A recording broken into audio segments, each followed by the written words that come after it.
Now moving on, Darlington's town centre can survive. That was the message today as one of its flagship stores closed its doors for the last time. Marks & Spencer has been in Northgate since 1922 and many of the people working there today will now transfer to a new food hall. Our correspondent Greg Easteel is in Darlington tonight. And Greg, now despite the closure, the town is talking tough, aren't they?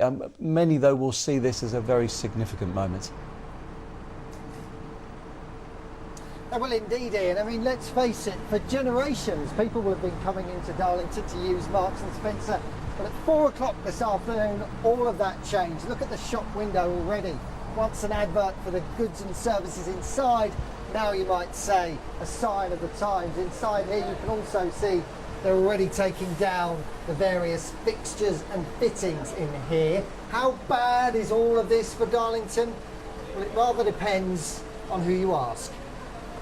This is not just any store closure, this is M&S closing its doors after around a century in Darlington town centre. For some shoppers, it's the final nail in the high street's coffin. I think it died a long time ago. The high street isn't what it used to be, everybody's moving online. There's nothing here really now, not down this end there isn't. It's going to be terrible in Darlington, definitely. Yes, we're going to have no shops at all once they're gone in the House of Fraser. Yeah.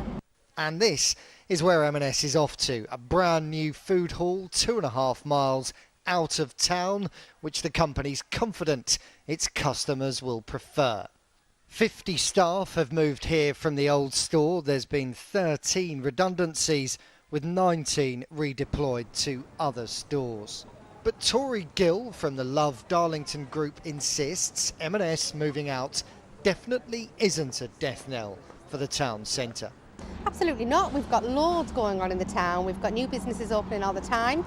We've got B&M, which has just opened, which used to be British Home Stores. We've got the largest concentration of independent stores in the centre of town. And that positivity isn't just talk, because down here at the other end of the town, a multi-million-pound reinvention of Darlington as a leisure attraction is already well underway. Bars, restaurants and a multiplex cinema all aimed at making people think of the town as somewhere where they do more than just go shopping. Yeah, the town centre is a hub to meet people where they can come, have a coffee, enjoy themselves. We've got the Dolphin Centre, the View Cinema, we've got the Hippodrome. There's lots on offer in the town. Plenty to come for then, but from tomorrow it'll be customers who ultimately decide if Darlington really has lost too much of its sparkle without a Marks & Spencer. And Greg, it's not over yet for Darlington because House of Fraser is also due to close, isn't it? Are they hoping they can reverse that decision?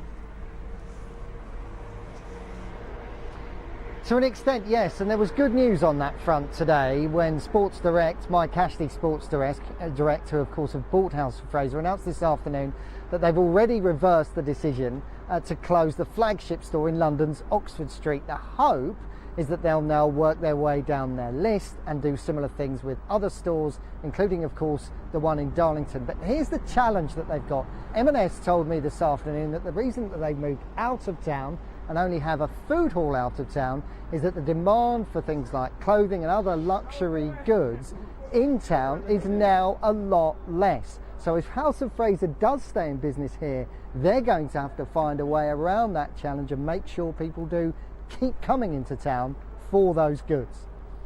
Okay, Greg, in Darlington, thank you very much.